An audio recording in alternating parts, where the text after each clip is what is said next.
Hello, screenwriters, and welcome to Writing for Screens, the screenwriting step-by-step project, session number 213 hours of me letting you look over my shoulder, share my screen as I write a script. And I'm doing this in order to demystify the script writing process, because there's lots of great teachers out there to tell you how to write the great script or what the universal story is of all scripts, but very few talk about the day-to-day, line-by-line process, the work of writing a script, of getting a whole bunch of ideas and feelings and thoughts into an outline and into script form that someone can read. You can't have a great script if you don't have a script written. So that is all I am trying to show you. Some tips and techniques and ways to operate as you try to get this bunch of feelings that you've got and ideas into a script form. That's it. I'm just walking through it, letting you watch in case it is helpful as you figure out your way to do it, because there is no one right way to do it. Everyone has to figure out their own strengths and weaknesses, what is productive for you. Every artist has to make their own path. There is no right or wrong path. As long as you are being productive and healthy, do what works for you. So you do not have to watch all 213 hours of this. Just pick it up here and there. Check out the ways I am doing it, because that's what I want to show you, is the stuff I figured out as I had to teach myself this in a 25-year career writing for TV and movies. The main things that I have to teach you are actually simple, and they are in the first 3 playlists on my channel: Screenwriting Essentials, Screenwriting Tools, Skills, and Craft, and The Process Being a Writer. Please check out those videos. Those are the ones that if you are only going to watch a little bit of me, that's what I think you would do best to watch. Because what I did was I tried to take a topic like genre, flashbacks, dramatic action. I made that the name of it, and I made it the thumbnail so you can't miss it. And it's just a little 10-minute lesson where I try to boil down useful tips that you can use when you are trying to learn how to do that thing. So that is what I urge you to look at. It's great if you want to come along on this journey of watching me write a script. It was just something I figured out, hey, this might be something that nobody else does, that nobody else shows you. I could do it. I'm going to do it. That's what we're doing here. And hello, I'm just saying hi to some people. Hi, Larry. Hi, Sarah. Hey, Tavana, good to see you. Hey, Natasha, lots of people here, lots of familiar faces. I'm very glad to see that. Before we get into the writing, I wanted to take a minute. I'm going to try and do a little more of this. Just little thoughts for the day, things that are provoked by things I read and see. Today, hello, Thumper. I am going to talk to you about a quote, just this one line I read in the obituary of a gentleman named Burt Metcalf. Burt Metcalf was the showrunner for the last 6 seasons of the TV show MASH. I know some people who worked with him. Everyone universally said this man was just an angel. He was a really great guy. And MASH, of course, is a really remarkable piece of television history.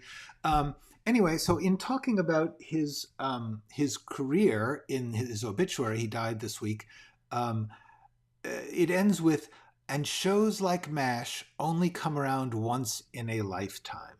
And I thought that was really interesting, because nobody really talks about that. When they talk about writing a great script or getting a hit show or how the greats become the greats, the thing that they don't talk about too much is how remarkably lucky you have to be for everything to come together to make a magical hit. And that's the truth about success. That is the truth about a hit. That is the truth about something great, even if it's not a hit, because that happens too. It's a combination of talent and work and luck. the right people have to come together at the right moment with the right companies and the right world situation and audience. Everything has to work out in just one particular way for something to break through to become A, as good as it can be, and B, recognized for what it is. Those two things are not necessary. They don't always happen. Sometimes something is as good as it can be, but it doesn't reach the wider population. Just doesn't.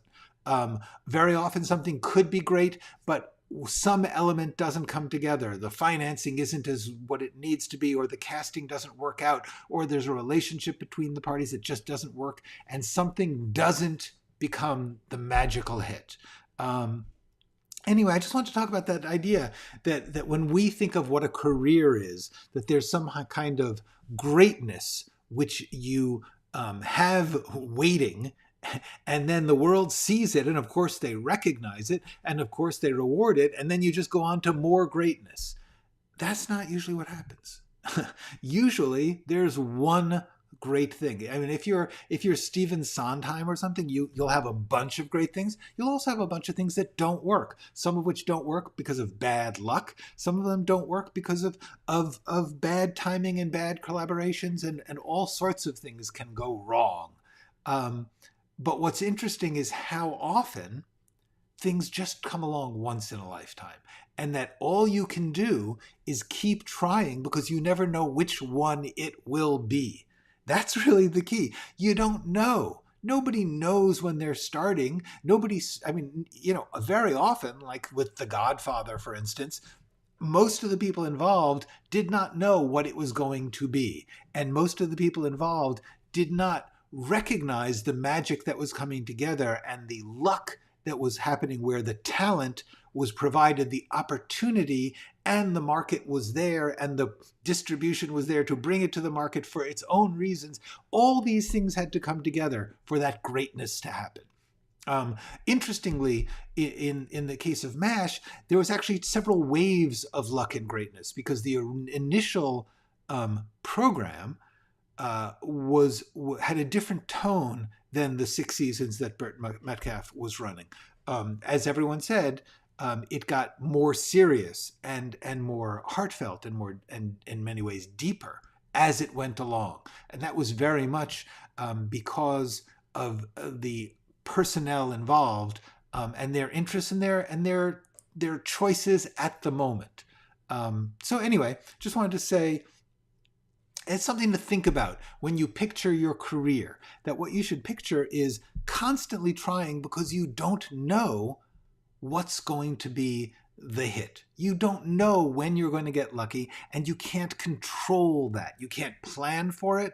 You can't sustain it. Even if you do get lucky, you can't necessarily make sure that you're going to get lucky again. Sometimes you do, or as in Bert's case, he readily said, he kept working in the business for a while, but the truth is, he said, this wasn't a thing that he had planned on doing, to run a show that way. And at a certain point, he stopped. He said, there's other things I can do. He was an actor. He was a director. He did a lot of other things after that.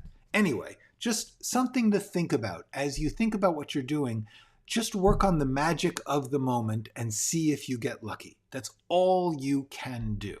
Okay. Hello, Marco Rosado. Hello, Di.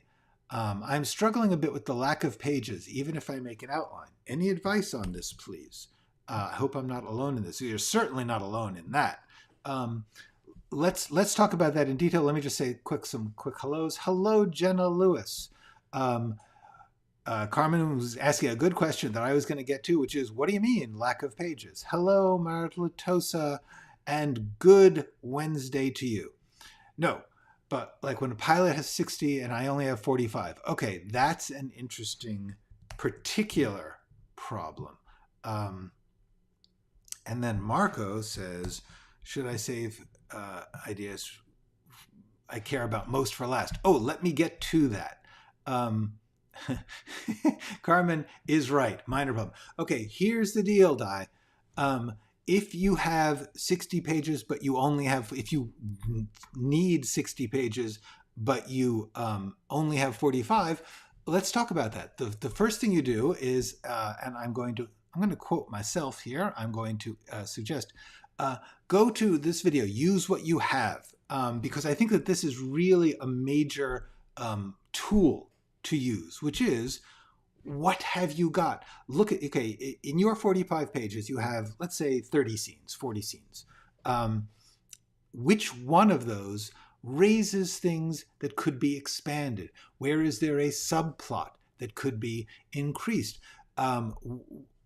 Show it to people. One of the things you can do is show if you have a draft that is 45 pages that you think is pretty good, show it to people and see where they say, I wish I could have seen more of this, or I didn't quite follow that. And that will help you to get inspired to expand on certain things if it needs it. That's my first thought is, if you've got those 45 pages as good as you can get it, and you don't see anywhere else where you could add that, which is fine, that can happen. The first thing you should do is show it to a bunch of people, a lot, as many as you can think of. If you know any actors, if you know any wannabe directors, if you know any other writers, if you know anyone who knows anything about the business or the art, or is interested in it in any way, show it to them. Ask them to read it, saying, this is a work in progress. Tell me what you think. This is very scary for most of us. So what I always do is, I don't show my work to people until I like it. Until I feel like I got a pretty good sense of what is it. It may have problems, but I basically like it. I know other people who feel like they can't like it. They don't like it, so they're just going to get it to where it's readable, where it's coherent, and then show it to some people. This is a time-honored tradition in all narrative, especially performance-oriented kind of stuff. Nobody does a play and opens on Broadway. They always do previews. They always do out-of-town tryouts. Sometimes they will first begin a show in a workshop off Broadway, and they will build it up. It's a normal step of the process to test the waters. And if you do not know anyone who knows anything about the art, that's okay too. Just find a bunch of people who like to read. Anyone that you know who likes to read, who would be willing to read it, just say, I know it's in a weird form, but see what you get out of it. Do the best you can. Because a lot of people have a lot of trouble reading scripts. So that's the idea. I would say, my first thought is, ask yourself, is there anything here that I would like to explore? Since I have a little room, can I spend a little more time on this or that? You may not have that. That's fine. If it doesn't work that way, it doesn't work that way. And that's my main advice is, if you can't think of anything, show it to people who might give you new perspectives. That would be my first thought. Okay, so in the future, could you compile a list of resources that made a major impact on your writing? Well, I can start with, I did already, and if you hold on a second, let me see if I can find this real quick. One of the, sorry, while I do some searching here, influence. Okay. This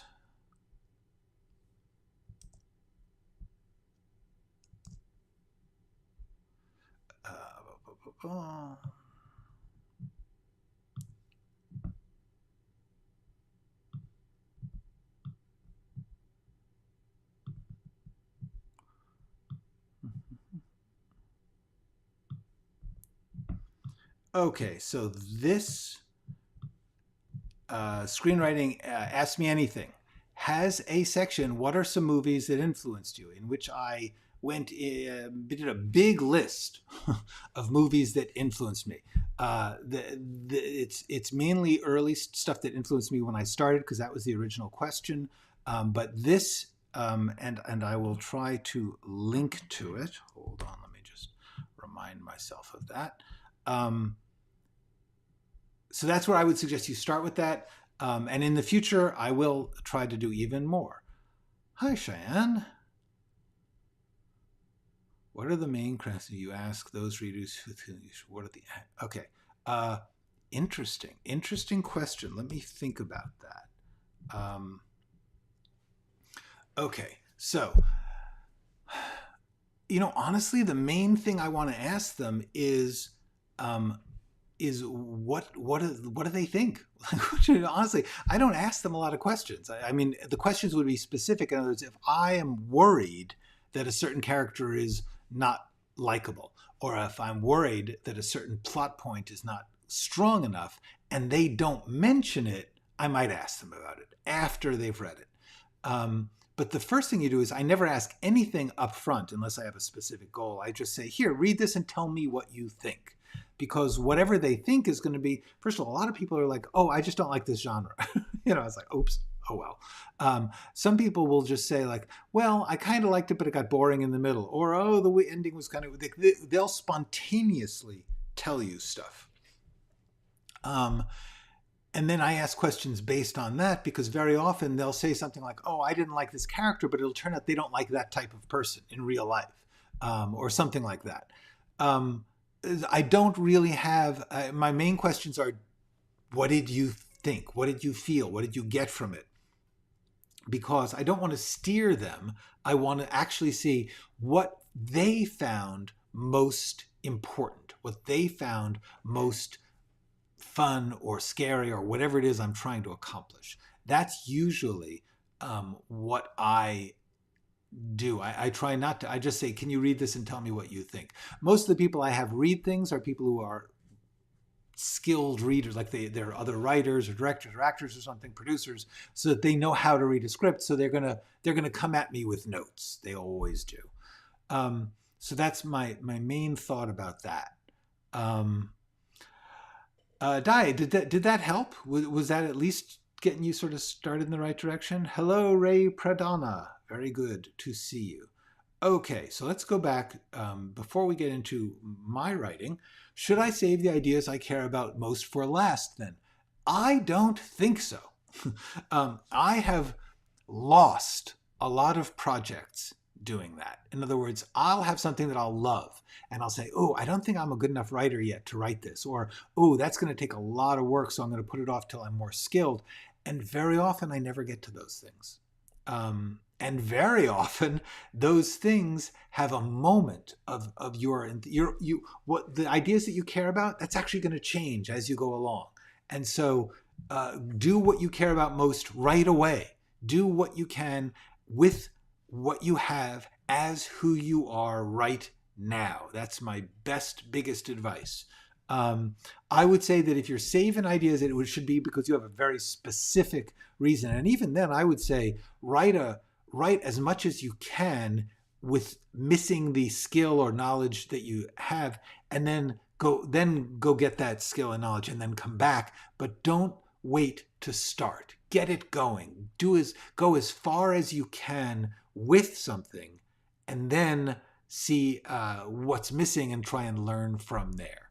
I would not say don't do the thing you love most. Do the thing you love most as soon as you can. All right, and another from Marco. How do you know if a plot twist is too large?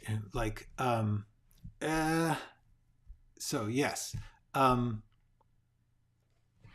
I would say, it's funny, I'm working on a video about plot twists, so I'm just going to try and summarize what I'm going to say in that.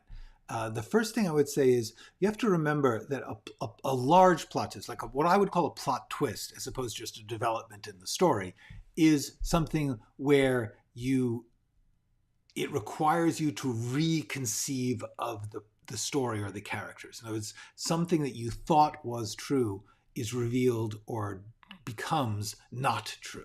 And it radically changes how you understand the story or characters as a whole. That's what I call a plot twist. Because if you think about it, plot is just all twists. Things are changing all the time. So twist, twist, twist, twist, twist. But what you're doing is like, whoa, that's not, oh, this guy is actually the villain kind of thing. And so I would say how is it too large? It's too large if the change is so severe that the audience can't go with it. By the way, genre change is not a plot twist. Genre change is changing genres, and it's a pretty dangerous thing to do. As I have talked about before on this live stream, the business does not like things that change genre in the middle. You can blend genres from the beginning to say, okay, this is a Western horror, cool. Okay, anyone going in says, I know I'm going in for a Western horror. But if it starts as a Western and turns into a horror, that's different. Because anyone who wanted the Western is going to be pissed off at losing it. And anyone who wants the horror is going to be bored by the beginning and probably not even go in. So therefore, it is almost impossible to sell a project that starts as one thing and turns to another. Now, honestly, fantasy and sci-fi are kind of blended genres. There's no reason to say that's a change from one genre to another. Just make it an overlapping genre. The other thing about plot twists is, remember, if you are doing something which twists the plot to such an extreme extent that you understand the characters and plot very differently, just remember that that means you only have half a story to develop either side of that twist. So the danger is plot twist stories tend to be shallow. They tend to be superficial because they only have half a story to work in.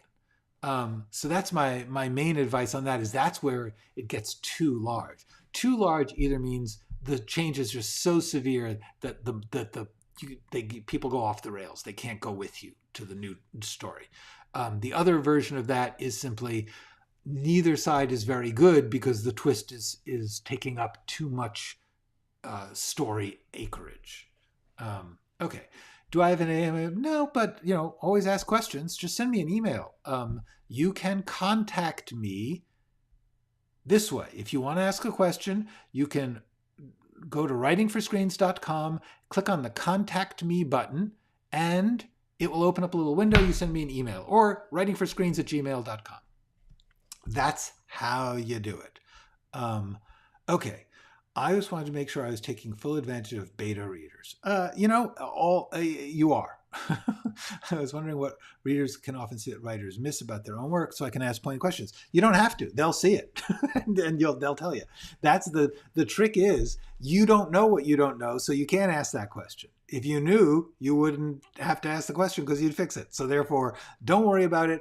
I honestly believe that the questions are going to be specific to the project, and you'll know what the questions are by anything that you feel is not working or anything that they feel is not working. That's what you ask questions about.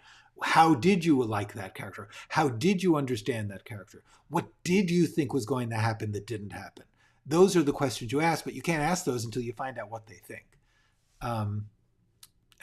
Does that make sense? Okay, Stephen Hoover. Hi, Stephen Hoover. Saw a drama fair give a lecture about raising the stakes, and you mentioned counter stakes. What is the protagonist giving up in pursuit of their goal? One example would be in traditional beanstalk story, he has to give up his cow, a life at a time, to get the magical beans. That is an interesting notion. What I would say is, cool idea, good idea. Counter stakes, what does someone have to sacrifice, or what price do they have to pay for what action they are taking, is a good question to ask. I would add that into my big list of questions. I've talked a lot about process of questions is how I work. I'm constantly asking myself as many questions as I can. What do they have to lose? What are they giving up? What does this cost them? That's a good question. I would keep that on my list. Thank you, Stephen Hoover. That's a good thing. Everyone out there should think about that. Do you have a link to the lecture? Yeah, Stephen, if you do have a link to the lecture, let us know, or even just some tip as to where it was. It was at a musical theater conference. Yes, this is true. Actually, learning about musicals is a pretty cool way to learn about movies, because musicals are extremely structured. They have very little room to work in because the songs are taking up a lot of the time of the show. And therefore, the other thing that musicals really teach you, because I used to write the books for musicals back when I was in high school and college. And one of the things they teach you is that the musical numbers are kind of what I call set pieces. I've talked about set pieces in this video, set pieces. And the basic idea is that they're sort of intense high points of the language of the story. And so, yeah, musicals are actually a cool thing to learn about, in that they've got to work in an equally compressed way as movies do. Actually, plays weirdly generally don't need to be quite so compressed. I'm wondering whether this is indeed, whether that's spam. Okay, great. That's great. I'm very glad that was handled. The answer is always magic or God. Yes, that is certainly true. Yeah. Okay. Counter stakes. Yes. I also did recently an Ask Me Anything about stakes. Gosh, this is really. There's a name for a plot twist that makes you go back and alters your understanding of all of it. I can't think of the word. To me, that's a plot twist. Honestly, a plot twist it has to be something that big. Otherwise, it's just plot. Every story is constantly making you rethink your story. Every plot is constantly twisting. So I don't think of that as a plot twist. A plot twist for me is something radical. Not every story has a plot twist. How many drafts of a screenplay should I have before presenting to an independent movie studio? I would say that depends on how much you get done. I mean, it also depends on what you call a draft. Like every time you go through it, you think of that as a draft. Once you're in production, every time you change a scene, they call it a new draft, which is really a drag. I personally would probably go through it at least 5 to 10 times. That's just me. There are people who write it, and after 2 or 3 drafts, they're as good as they can get it and don't worry about it. Most writers I knew, they go through it a lot. The 5 to 10 is not unusual. More is very possible. Okay. What project you love that you haven't finished yet, or you haven't finished, but got no traction on, even when you think, let me see. What project you love that you haven't finished yet, or that you already finished but got no traction? A bunch. The ones that I haven't finished yet, I don't know that I will talk about that much. I'll see if I have room. The ones that I finished that are among my best that didn't go anywhere, I am going to be eventually, when we get through with this, as I'm trying to expand these live streams into things other than just this step by step. And one of the things I want to do is go through some of my scripts, some of which were never made, so therefore nobody's seen them except people in the business. And some of those are among my best, and I will be happy to show those to you when I get to do that. Hi, Paz. Nice to meet you. It's the first time. I am very glad that you are participating. That's great. Thank you for being here. It is great. And also remember, all of you, this live thing, it's not a big deal. I mean, it's lovely if you're live, especially if you want to ask me a question directly, but you can always ask me a question through email, at least as long as I'm doing this. And feel free to watch these whenever you conveniently can. Okay, how solid should a logline be to start a script? What if you just start writing and you don't stop with a fully developed logline? That's a good question, and the answer is no big deal. Thank you. That is very kind of you. I am getting too many questions, but what the hell? The thing about a logline is you don't have to have it to start. You have to have it to be done. Like at some point, you need to know what your own project is about. But if the way that you find out what it's about is by writing it, no problem. No one is checking you for what order you do this in. As long as you come out with the required stuff, it doesn't matter how you got there. So the answer is some people, they like to develop the logline and then write the story. Other people, they got a story going, it's exciting, and they figure out what's the logline. They figure out in the middle of the outline, or they figure it after they're done with the script and they can read it and say, that's what this is. All of that is fair. I find it useful somewhere in the outlining to come up with a provisional logline, only because I like to be able to say to myself, what's this about? Just because every time when I get to a scene, I'm always asking the same question. This is, like, as I said, process of questions. That video talks about the fact that all I'm doing is looking at what I've got and asking, are the stakes high enough? What does this person have to lose? What do they want? And the main question is, what's this about? What is this a story of? This is a story of someone who is taking a journey. They think that they're running away from something terrible, but it turns out they're running toward a whole new life. Okay, whatever that is, like, you need to decide what you think it's about. And it's nice to be able to put it into a sentence or two. Usually a logline really should have a main character and their main problem, not necessarily the answer, but the main issue that they are facing and why it's unique to this moment, or in some way is provoked by a particular situation. So that's what I would say, is that you don't need a logline, but it's not bad to have, just because it's good.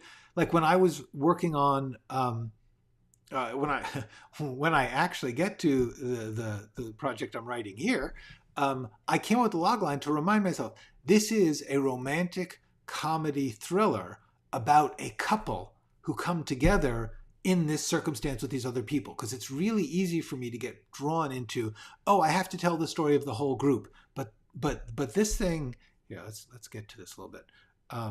This thing is not just about the whole group. It is about these two people who get dragged into this group and meet each other and fall in love. So that's what and I did that in this thing called the overview, which I do. And here I said, this is the logline. It's about a couple who fall in love when they get involved with an online amateur crime-solving community, a lot of words, but whose hunt for a serial killer provokes the killer to come after them. So this is what we've got. We've got a couple who fall in love. That's who the story's about and what they are doing. And it happens because of this unique moment when they get dragged into this online community who hunt for a serial killer, which provokes the killer to come after them. And that's the story, is that we've got these people who fall in love while they are in a group that is being hunted by a serial killer. That allows you to say, I want to know how they get out of that, or I want to know how they do that, or I want to know how that story ends, or just, that sounds funny. But the main thing about a log line is that you have to get a sense of who it's about and what they're trying to do and why it's difficult. So that's my take on that. Okay.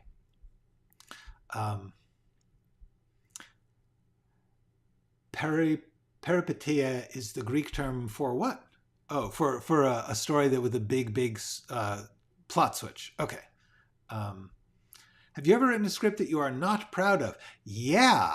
Well, first of all, to some of them, I just, you give up in the middle. You're just like, I don't like this that much. I'm giving up. Now and then I have written a script I was not proud of to a certain extent. I've never handed in something.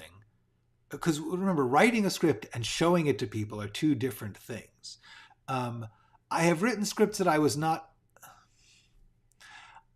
under certain circumstances, if I'm working on a job and the job has gone south, as jobs sometimes do. In other words, I was hired to write a certain thing, and then new requests or requirements came into the job after I took it on. I will sometimes end up writing something that I don't love, but I was doing the job as best I could. And honestly, when you do that, you usually expect to be fired pretty quickly. But if I'm writing a script that's my own, that I'm actually finishing, no, I'll never finish it. I'll never say it's done until I'm proud of it. I can be mildly proud of something. Have you ever read a script that was just awful? Oh, yeah. Oh, yeah. Absolutely. Anyone who's in the business has read a lot of scripts that were just awful. A lot. Okay. So yeah, that's a simple yes. I mean, honestly, you guys want to read scripts that are just awful? Go on to any of those script sharing websites like the Blacklist or anything else. Read a lot. You'll read some that are just awful. You will. Also, remember, just awful is partly. No, just awful is actually not a matter of opinion. Well, it is a matter of opinion, but like I can find something worthwhile even in an awful script. I believe that there is, like if somebody's at their personal best or they had a funny idea or whatever, then it's not a total waste of time. However, but that's a teacher's mentality. It's a creative mentality. As far as actual reading experience, as far as is this script in any way competent at the level at which one would expect competence if you are trying to write something? Yeah, I've read completely incompetent scripts. Absolutely. Okay. Okay, how much detail is due? Okay, I'm going to ask that we stop asking questions because we've done half an hour. I haven't still gotten to do any writing. How much detail is enough detail? Let me take a quick look here. Once again, this is something that I've covered in some other episodes. So let me see if I can find those and refer you to them. Hang on just a second. Detail. Oh, wrong document. Sorry. Hang on. I'm working on it. I am finding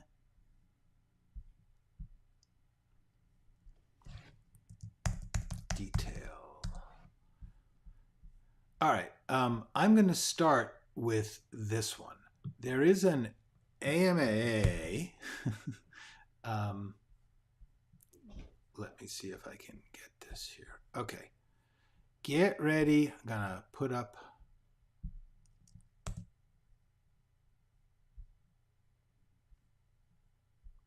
Here we go.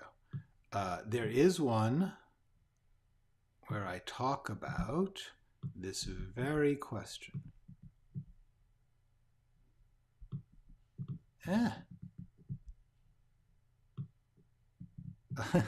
I can't make it bigger. How much detail do you put in a character description? There is an actual AMAA where I actually already asked about that, answered about that. In addition, there's one called "How Do You Write Action?" I'll put these in the detail set pieces process. I'm going to put all these links. I recognize it is not easy for you guys to find these things later. So the answer is I've gone into the detail question a bunch of times in the Ask Me Anythings, so I will try and refer you to that. The only useful, oh, thank you. I thought so too. Is part of nailing a genre, dialing on the proper tone. That is a great question, and the answer is yes, but remember that there's going to be variations in tone in any genre. In other words, you can have a horror comedy or a psychological horror or a tragic horror, or there's so many tones you could have within every genre, and I can't think of a genre that only has one tone. So what you need to do is sort of choose to dial in the proper tone that you want. There isn't a proper tone. Yes, if you are, like, is a noir requiring a dark tone? No, that's actually what could be cool. Is what if you did a lazy, relaxed, beachy kind of noir? That would be cool. It would be an interesting challenge. So I can't quite say that nailing a genre is getting a proper tone, unless if you're going for the classic thing of that genre. Yes, tone is absolutely a useful part of that. However, that's also an artistic choice, and the answer is part of making any script good is nailing the proper tone. Okay. All right, guys, I'm gonna actually stop answering questions. Um, just want to warn you, because we got too many. I'm not getting to anything. Um, Hi, Mr. Desevendimi. I'm not sure how to say your name. Desomi. Um, Currently writing a period piece. Do you think that foreign films have a different story approach than? Yes, yes. I think that many foreign film industries or traditions have entirely different approaches to storytelling. I was just talking to a friend of mine about anime. Certainly, Japanese animation has an entirely different sense of dialogue, character, and storytelling. But also, like if you look at French New Wave or Italian neorealists or there's all sorts of areas where different groups at different times have taken entirely different ideas about what a movie is. So yeah, absolutely. I believe that foreign films do, and that it's very important if you are not working in Hollywood and you are working in an industry that has its own language, that you know that, and that you decide what you want to do with it. Okay. Hunter, I'm not going to answer your logline question right. Oh, let me see. How does this sound for a logline? Uh, um, Bentley Enzo McGuire, a mobster that has he's going to help the FBI take down the only family he knows, his own crime family. I actually like it. I think that that's good. I'm not entirely a fan of the meet so and so, only because I'd rather say this is a story, like essentially try and get me more involved in the story. This log line is a little stepped back. In other words, it's more of a promotional line. I really try to make my log lines as much of a story, as much of a try and hook people into how and why Bentley is going to get involved with the FBI and take down his own family. However, I got to tell you, that story idea sounds terrific. It sounds excellent. I would definitely say keep working on it. Excellent. This is great, Hunter. That's good stuff. Okay. Coaches have their own methods, and just like if you go to a school, there's no point telling them, I don't want to learn your way of teaching. They're teaching you what they have to teach you. It doesn't mean it's the only way to do it. It means in order to learn what they have to teach you, the best thing to do is do what they ask as best you can. Just to recognize that if you don't do it that way as well as you could do your way, that's okay. You learn what you have from them and then you move on.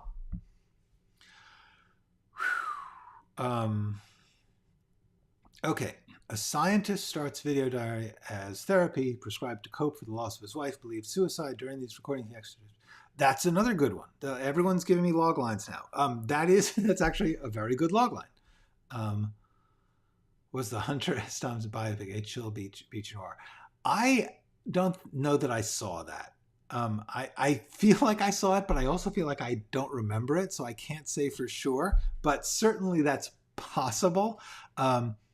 Actually, there are chill, beachy noirs. I'm trying to. Well, first of all, I mean, famously, Robert Altman's take on The Long Goodbye. It's noir and anti-noir at the same time.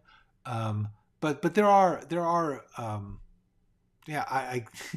The closest thing I can think of is that there was a actually there's a fun little noir-esque thing called The Big Fix from the 70s. It's a detective movie with Richard Dreyfuss about the leftovers of the 60s dealing with the changes in society, and he's a former hippie who's become a private eye, and it's actually got a LA noir style to it. Okay, in the last 15 minutes here, I am going to do a little bit of writing of my script, just as sort of like as a thing. We were here. Okay.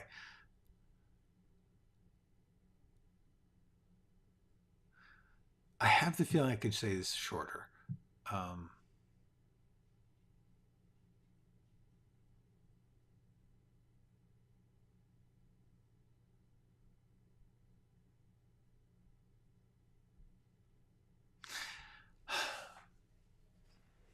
I want to try and make it into one action.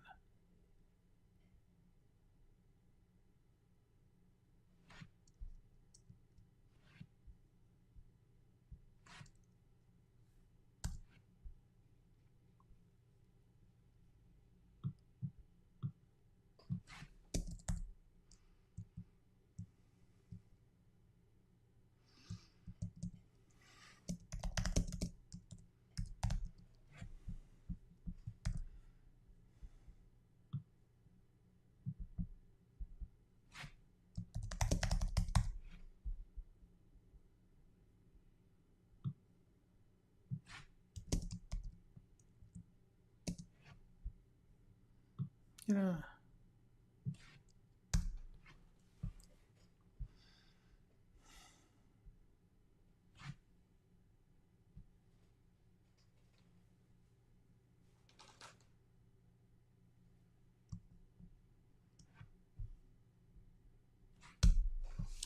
Okay.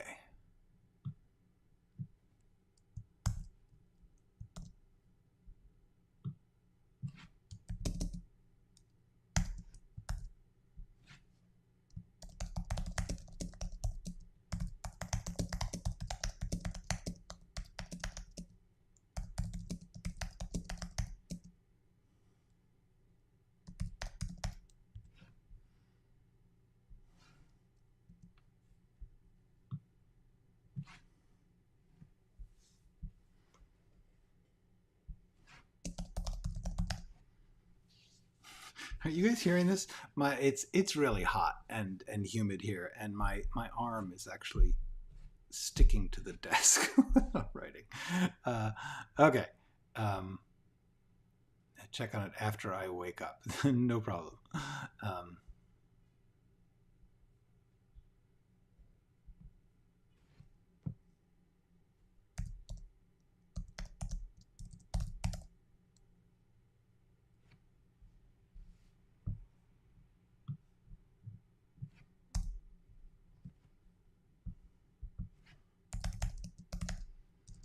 Yeah.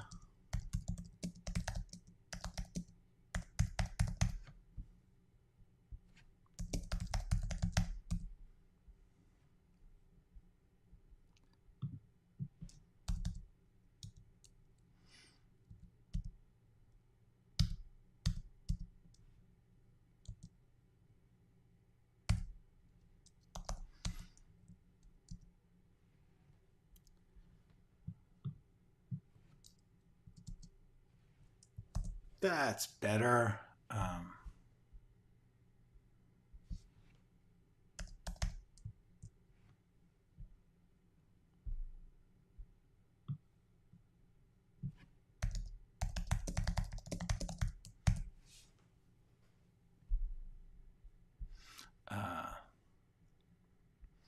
Hello, Catherine.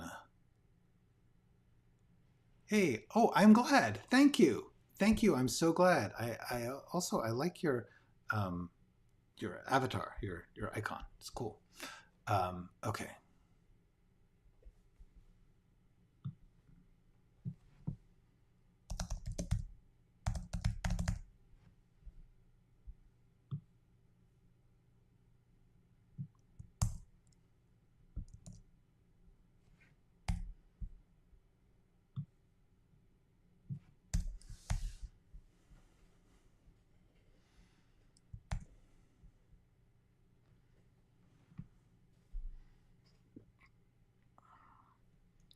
All right. So this is actually not bad. I'm getting better here. Okay.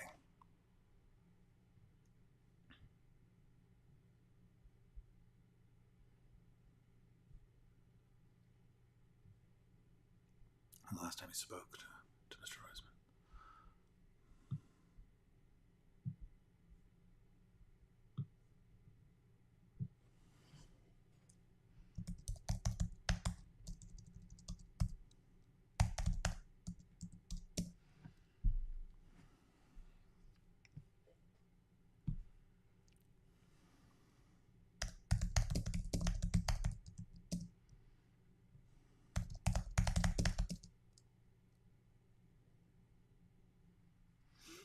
Hmm. Uh.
Um, no, it's not really forwardness. What I want to get is the idea that he's being unusually unsympathetic. um, uh, you know, this is a woman whose husband was just murdered, and he's being real, like, just the facts, ma'am. So, because he's pissed at this whole case, which is what we're going to find out. But at the moment, we're just noticing this guy is being unusually blunt. Blunt. Oops. Blunt.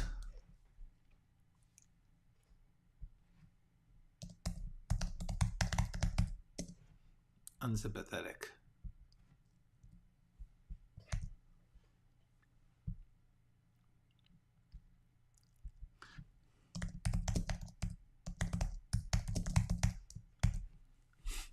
There we go. That's fun.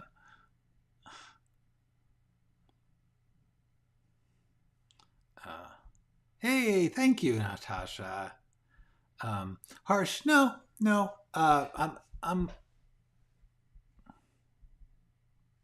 Uh,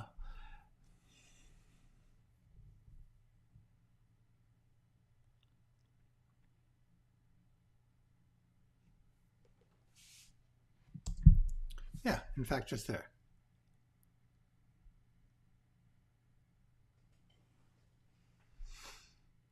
Okay. Thank you so much. All right.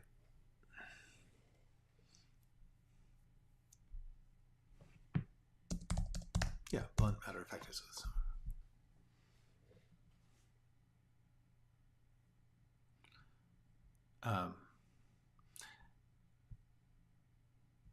And see, because here's the thing: when she comes in, he's watching her as she has something of an an emotional attack. There, you know, she freaks out seeing her ex-husband's chalk outline, drops her gaze, and he just calmly says, staying right, "You all right?"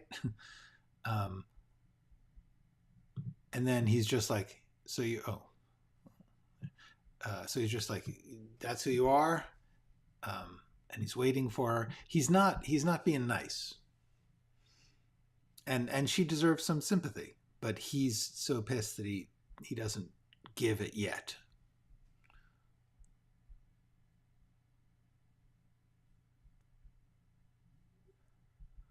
Okay.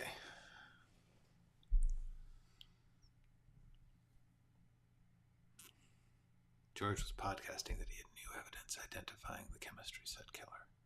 CSK, the chemistry set killer.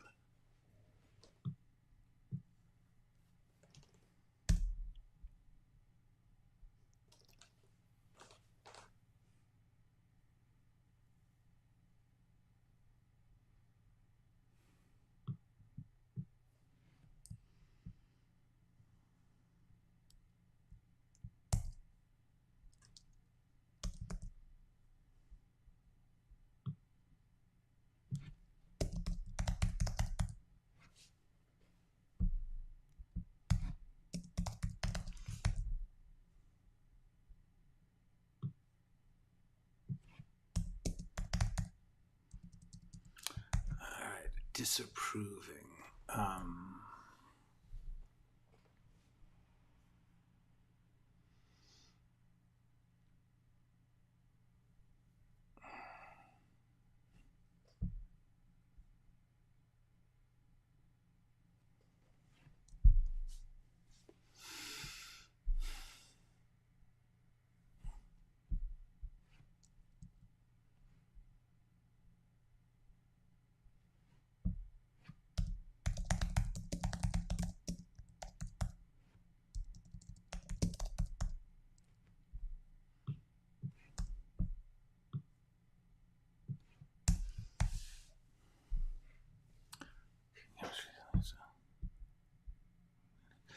George was pious. He had new evidence and everything else.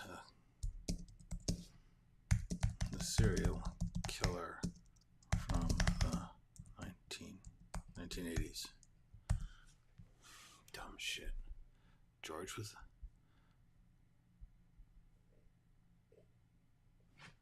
Mr. Roisman was podcasting that he had new... George was the dumb shit.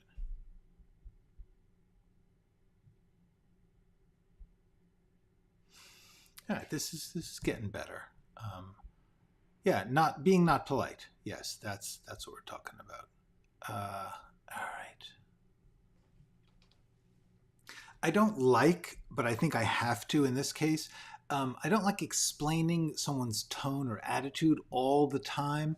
But since this is a case where we're meeting someone who's got a deliberately uncommunicative manner and is behaving oddly, I do need to spend a little time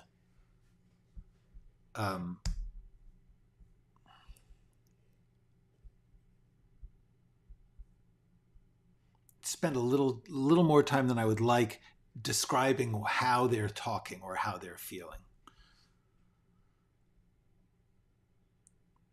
Yeah, different people. The logline. Remember, the logline also will change. I mean, like you may end up rewriting your logline at different times. The logline is a sales pitch. It's a marketing device.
Okay.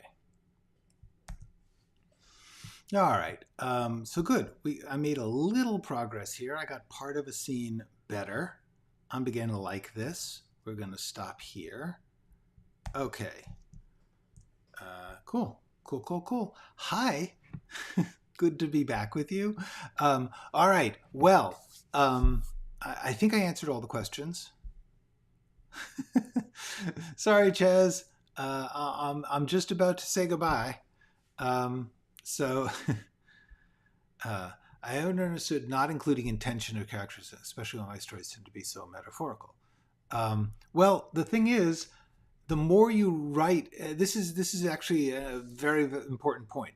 The more that you write how someone says something or what they mean, the more you are distancing your reader from involvement in the moment. You're putting them a step away. You are putting yourself in between what's happening and the reader.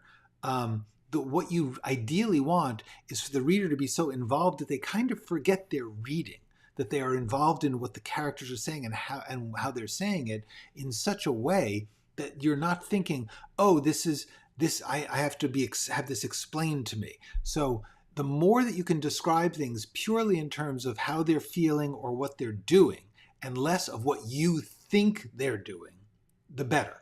The more that you intersperse your ideas over the action, the more that you make the reader work twice as hard. Because unlike a novel, where the pleasure of reading the author's interpretation is part of fiction, in a script, the ideal is to be engaged in the activity happening in the story completely without any consciousness of an intervening medium. I mean, that's in theory, in some ways, what you want to have happen when you're watching a movie. You kind of want to be absorbed in it. You may be conscious of the fancy filmmaking, especially if it calls attention to itself, but the main thing that you want is to be in the moment. So there you go. That is that is that. And hi and goodbye to you, Chaz.